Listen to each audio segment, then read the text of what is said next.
I grabbed my survival suit, secured a tether to my hover skiff, and launched into the storm. The Black Sea was merciless, each wave rising like a wall. My visor fogged, and the beacon flickered on my scanner, guiding me closer. When I reached the wreckage, my breath caught. The ship was massive, clearly not human. Elegant spires jutted from its broken hull like shattered bones. Strange runes glowed faintly along the plates, pulsing as if the ship itself were bleeding. Then I saw her. She was pinned against a broken panel, half submerged in freezing water. First I thought my eyes were playing tricks. The figure was easily twice my height, no more. Her skin shimmered faintly under the lightning, a silvery lavender hue. Long hair tangled with seaweed floated around her face. Her chest rose and fell in labored breaths. Giant. Woman. An alien survivor. I steered the skiff closer, fighting the current. "Hold on," I shouted, though I doubted she could understand me. Her eyelids fluttered, and for a second glowing violet eyes locked with mine. Adrenaline surged. I cut through the straps of wreckage holding her down, nearly losing my grip when a wave slammed against us. Somehow I pulled her onto the skiff. The vessel groaned under her weight but held. She whispered something, a single word carried away by the storm, before unconsciousness claimed her. Shelter.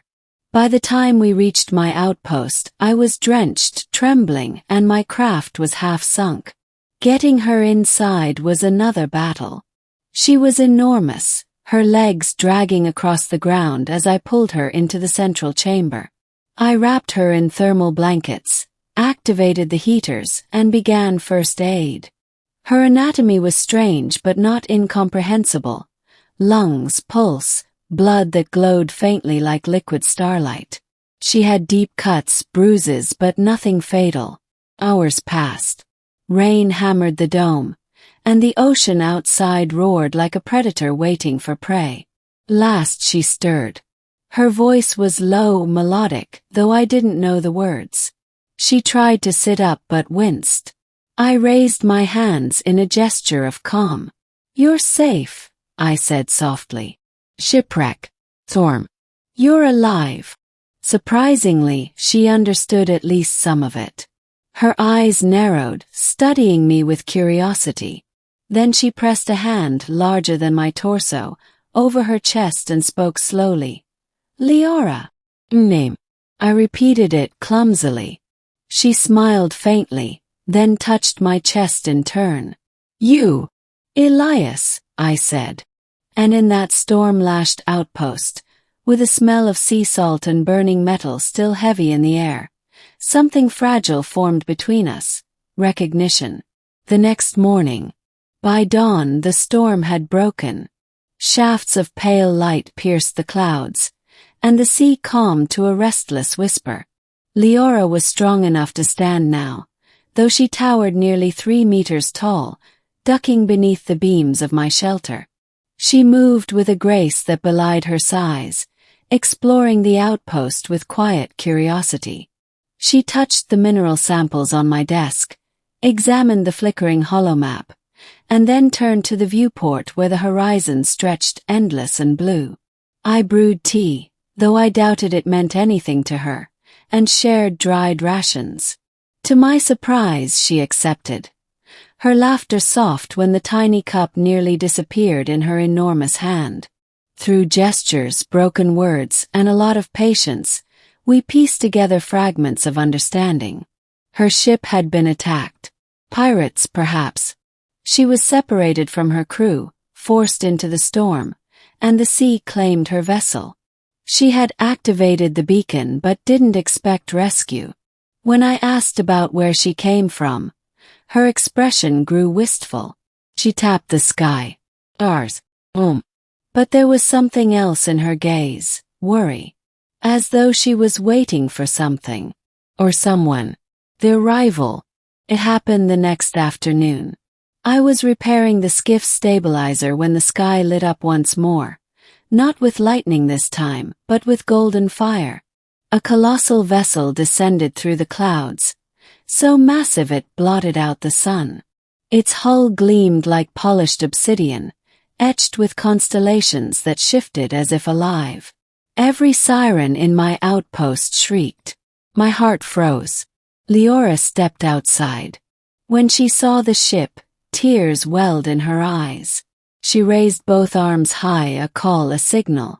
From the ship, a beam of light cascaded down, and within it descended figures, armored warriors, each as tall as Leora, carrying banners that shimmered with energy.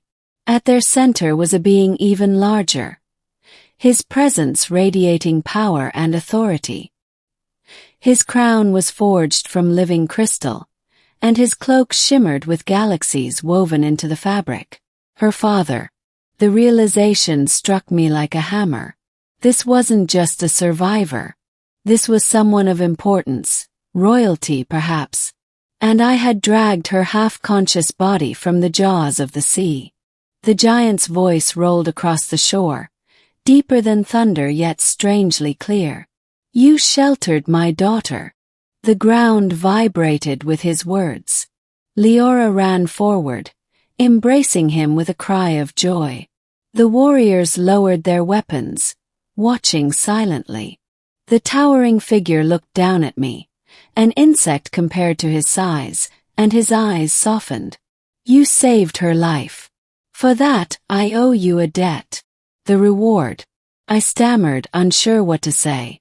My heart pounded so hard I thought it might break my ribs. I just did what anyone would have done, I muttered, though we both knew that wasn't true. On a planet like Argesh 9, most would have let the sea claim her.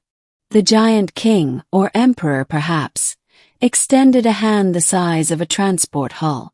Resting on his palm was a crystal sphere, glowing with shifting light. This is the heart of Orilon, he said. A fragment of our star's essence. With it, no hunger, no disease, no darkness will touch you again. It will answer your will, shaping worlds or healing flesh. Accept it, Elias of Earth. I stared, speechless. To hold such a gift was beyond comprehension. Power, wealth, knowledge. Humanity could leap centuries ahead with a single shard like this. But before I could respond, Leora stepped forward. She knelt, lowering her massive form until her violet eyes were level with mine. Thank you, she whispered, her voice trembling. Not for saving a princess. For seeing me, as more than what I am. Her father watched silently, pride and sorrow mingling in his gaze. Then he gestured, and the warriors began to ascend back into the ship. I took the crystal, its warmth seeping into my skin like sunlight. Will I see you again? I asked, my voice smaller than I intended. Leora smiled, a smile that carried both promise and farewell. Perhaps, she said softly, when the stars call us together once more. And with that, the beam lifted her and her kin back into the heavens. The ship rose, blotting out the sky for one last moment, before vanishing into the stars. Epilogue. For days I held the crystal, uncertain what to do. Its light never dimmed. My outpost felt smaller now, the silence heavier. I replayed every moment. The storm, the rescue, the laughter over shared rations, the look in her eyes when she spoke my name. I realized something then. The reward wasn't just the crystal. It was the reminder that even across impossible distances, across vast gulfs of size, shape, and origin, connection was possible. One stormy night, I had pulled a giant alien woman from the sea. The next day, her father had given me the heart of a star,